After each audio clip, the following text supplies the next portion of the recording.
Заманауи ақпараттық технологиялар кезегінде интернет мәселесі өзекті болып отыр. Осы орайда өңірдегі бірқатар елді мекендердегі интернет сапасы тексерілді.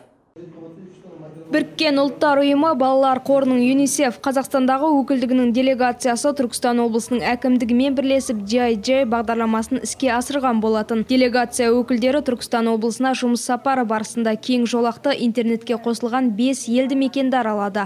Іс-сапарға ЮНИСЕФ делегация өкілдері Қазақстан Республикасы цифрлық даму, инновациялар және аэроғарыш индустриясы министрлігінің өкілдері, Түркістан облысының цифрландыру, мемлекеттік қызметтер көрсету және архивтер басқармасының қызметкерлері қатысты.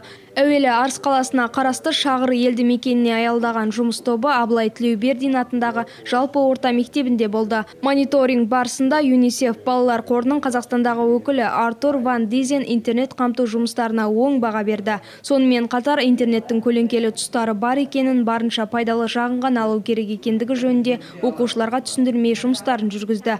Еске салсақ, тамыз айында аталған қос тарап бірлесіп 38 мектепке кең жолақты интернетпен қамту мақсатында республика көлемінде бірінші рет бастама грантты қарап бірлескен жұмыс жоспарын түзген болатын. Небәрі 4 айдың ішінде мектептерді жоғары жылдамдықты интернетпен қамту жұмыстары біршама алға жылжып отыр.